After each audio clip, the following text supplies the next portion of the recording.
My name is Aria Vance, and I used to believe that the fog here in Port Sterling, Oregon was romantic. The way it rolled in from the Pacific, muffling the world in a soft gray blanket, it made the little house I shared with Chloe feel like the only place on earth, a warm, bright sanctuary against the chill. Chloe was the one who taught me to see the beauty in it. Before her, my world was all sharp edges and hard surfaces. I am 26 years old, and for most of my life I was trained not for beauty but for survival. My father owned a dojo in town, but it was more than just a place for kids to learn karate. It was his fortress. He was a man who saw threats in every shadow, and he raised me to be the same. From the time I could walk, I was learning to fight. Brazilian jiu-jitsu, wrestling, Muay Thai, kali stick fighting, you name it, I learned it. He taught me how to handle firearms before I could drive a car. He taught me how to read a room, how to spot an exit, how to turn a newspaper into a weapon. He called it being prepared. I called it living in fear. I was his human weapon, a daughter forged into a tool of his paranoia. Then I met Chloe. She was a painter. Her hands, which were always stained with flecks of cadmium yellow and cerulean blue, were the softest things I had ever touched. She didn't see me as a weapon. She saw me. She saw the girl who was tired of being strong, the one who just wanted to feel safe enough to be soft. With her our house wasn't a fortress, it was a home. Her canvases were everywhere, bursts of impossible color that fought back against the gray Oregon sky. We were going to get married. We had it all planned out, a small ceremony on the coast with the waves as our witness. We talked about opening her own gallery one day, maybe having kids who would have her eyes and my stubbornness. Life wasn't about survival anymore, it was about living. And then the world my father always warned me about came crashing through our front door. I was in Seattle for a weekend seminar, a commitment I'd made months ago. It was a high-level grappling workshop, a final nod to my old life before I hung it up for good to focus on our future. I remember feeling guilty for leaving, even for 2 days. Chloe just laughed, kissed me, and told me to be careful. "Don't break any of those big scary men," she teased. That was the last thing she ever said to me. The call came on a Sunday morning, a detached clinical voice from the Port Sterling Police Department. There had been an incident at my address. I needed to come home. The 3-hour drive back was a blur of roaring engine and a cold, creeping dread that coiled in my stomach. I broke every speed limit, my knuckles white on the steering wheel. When I arrived, our street was blocked off. The flashing red and blue lights painted a grotesque, pulsing mural on the houses, and our little home, our sanctuary, was wrapped in hideous yellow police tape, a wound on the landscape of our lives. A detective, a tired-looking man named Miller, met me at the tape. His eyes were full of a pity I didn't want. He said the words that shattered my universe. Home invasion. It looked like it went wrong. Chloe, she was gone. He said she fought back. Of course she did. Chloe was a gentle soul, but she was no pushover. I imagined her, fierce and defiant, protecting our home. The thought was both a source of immense pride and unbearable pain. They had taken her from me, not the fog, not some random act of God, but people. Vicious, greedy people who had kicked down our door and extinguished the brightest light in my life for a television and a few pieces of jewelry. The police were treating it as a priority, Miller assured me, but I could see it in his eyes. Our case was just one more file in a stack of unsolved tragedies. Port Sterling was a small town, but it had big city problems seeping in at the edges. Murders, break-ins, they were becoming more common. These criminals would likely fade back into the shadows they came from, and Chloe's file would gather dust. Her family was destroyed, her friends were heartbroken, and I was left in the echoing silence of a home that was no longer a home. As the initial shock wore off, it was replaced by something else, something cold and hard and familiar. It was the feeling my father had cultivated in me for over 20 years, a feeling of pure, focused rage. The police wouldn't find them, the system wouldn't get justice for her, but I would. I was not just a grieving girlfriend. I was the wrong person to mess with. They had taken my future, so I would dedicate mine to ending theirs. This was no longer just a problem to be solved. This was a war, and I was going to be the one to finish it. My nemesis wasn't just one person. It was the faceless, cruel darkness that had swallowed my Chloe whole, and I was going to drag it into the light and destroy it. My first move was to try and work within the system to give Detective Miller a chance. I sat in a cold interrogation room and told him everything I could. I described every piece of jewelry we owned, every electronic device. I racked my brain for anyone who might have held a grudge, but there was no one. Our life was simple and quiet. Miller listened, nodded, and scribbled in his notepad. He told me to go stay with family, to let them handle it, but I had no family left. My father had passed away 2 years prior, and I couldn't leave. The house was a mausoleum, but it was our mausoleum. I started my own inventory, walking through the violated rooms. They'd been sloppy, tossing drawers, leaving a mess. They took the television, my laptop, and Chloe's jewelry box. Inside that box had been something irreplaceable, a small silver locket her grandmother had given her. It was old, not worth much money, but it was Chloe's most prized possession. That locket became my first breadcrumb. I knew the kind of people who commit these crimes. They're not criminal masterminds, they're desperate and stupid. They would need to turn those stolen goods into cash, and fast. So I started my hunt in the only places that would buy stolen goods without asking questions, the seedy pawn shops that dotted the grimier parts of town and the neighboring cities. For a week I was a ghost haunting these dens of desperation. I showed a picture of the locket to every greasy-haired, dead-eyed owner I could find. Most of them laughed me out of the store. A few got hostile, telling me to get lost before they called the cops. Each rejection was a small failure, a little piece of hope chipped away. The police were getting nowhere. Detective Miller would call me every few days with a non-update. "We're following up on some leads, Aria, just be patient." Patience was a luxury I could no longer afford. My grief was calcifying into a hard, sharp weapon inside me. I wasn't eating, I wasn't sleeping. I was just moving, fueled by caffeine and a singular, burning purpose. After a week of hitting brick walls, I knew I had to go deeper. My father, in his paranoia, had taught me about the city's underbelly. He knew the players, the places where information was a currency.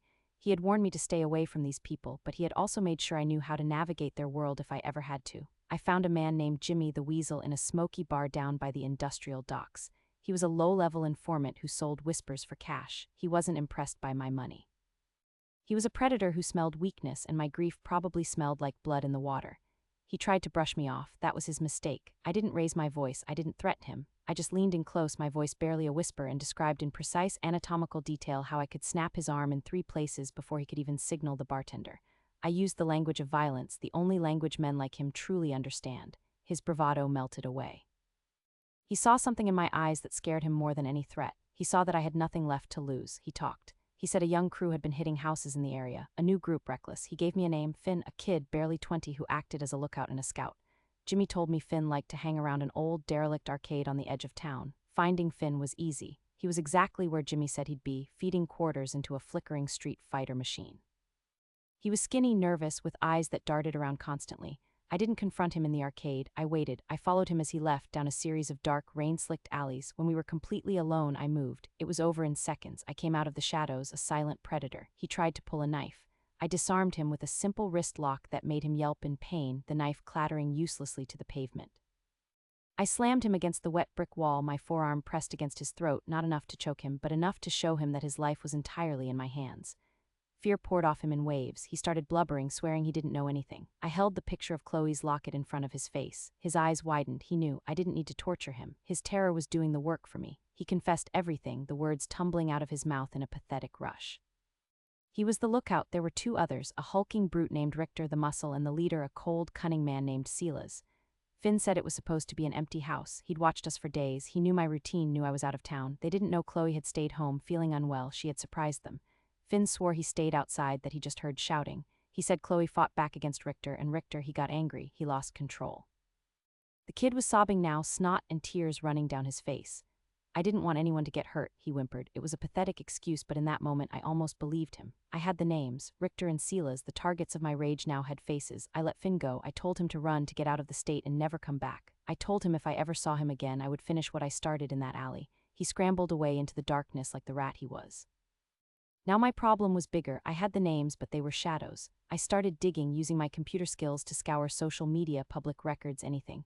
I found a last known address for Richter, a rundown apartment complex. I staked it out for 2 days, but it was empty. They were smart enough to go to ground after the murder. My activities had not gone unnoticed. Detective Miller called me into the station. He looked more tired than ever. Aria, a low-level informant, was telling people he got roughed up by a woman asking about a silver locket. A kid named Finn has vanished off the face of the earth. His mom filed a missing persons report. "You need to talk to me. What are you doing?" He was pleading with me, trying to be the good cop, but I saw the accusation in his eyes. He thought I was getting in his way. I gave him nothing. I played dumb, but I knew I was on his radar now. The law was becoming an obstacle.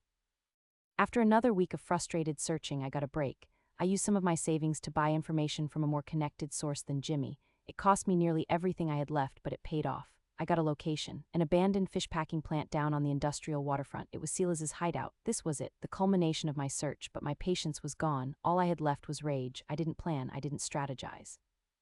I was my father's daughter in the worst way possible, all weapon, no thought. I went to the plant that night, armed with a tire iron and a heart full of hate. I was going to make them pay. The place was a maze of rusting catwalks and dark, cavernous rooms that stank of old fish and decay. I found them in a brightly lit processing room in the center of the plant. They were waiting for me. It was a trap. Finn must have gone straight to them, terrified. Silas sat on a crate, cleaning his fingernails with a knife, a smug smile on his face. Richter was there too, a mountain of muscle with dead eyes. "Look what the cat dragged in," Silas said, his voice smooth as oil. "Detective Vance, we were wondering when you'd show up." I didn't waste time with words. I launched myself at Richter. The fight was brutal. He was immensely strong. His punches felt like they could shatter bone, but I was faster, more fluid. I used his own momentum against him, dodging his clumsy swings, landing sharp, precise strikes to his joints and nerve clusters.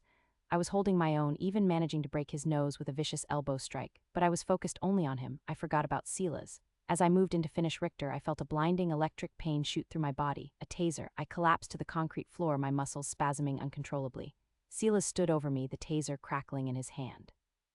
They kicked me while I was down. I curled into a ball, trying to protect myself, but the blows rained down. My head slammed against the concrete. The world swam in a haze of pain. They didn't kill me. That would have been a mercy. Silas knelt down, grabbing a fistful of my hair and forcing my head up. His face was inches from mine. "Your girlfriend learned her lesson," he whispered, his breath foul. "She should have just stayed down. Now you've learned it too. Stay out of our business. This is your only warning." They left me there, a broken, bleeding heap on the cold floor of that stinking factory. Every part of me ached. My ribs felt cracked, my vision was blurry, but the physical pain was nothing compared to the crushing weight of my failure. I had found them and I had lost. They had beaten me, humiliated me, and they were still out there, free. I had made everything worse. They knew who I was, and they knew I was coming for them. Lying there in the darkness, I hit the lowest point of my life. All my training, all my rage, it had amounted to nothing. For the first time, I felt the cold, terrifying certainty that all was lost. I don't know how long I lay on that concrete floor before I managed to drag myself up. Every movement was agony. I stumbled out of the plant and somehow made it back to my car. The drive home was a testament to pure, stubborn will. I collapsed inside my front door, the wreckage of my body mirroring the wreckage of my life. For 2 days, I barely moved from my couch, lost in a fog of pain and despair. I had failed Chloe. I had failed myself. My father's training had made me arrogant and my rage had made me stupid. I had charged in like a bull and they had slaughtered me like one. It was on the 3rd day that something shifted. I was staring at a photo on the mantelpiece, the last one we ever took together. It was from a hike up near Mount Hood.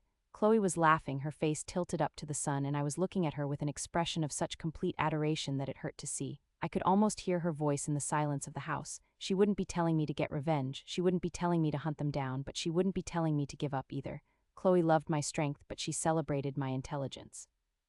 She was always the one who would talk me through a problem, encouraging me to see it from every angle before I acted.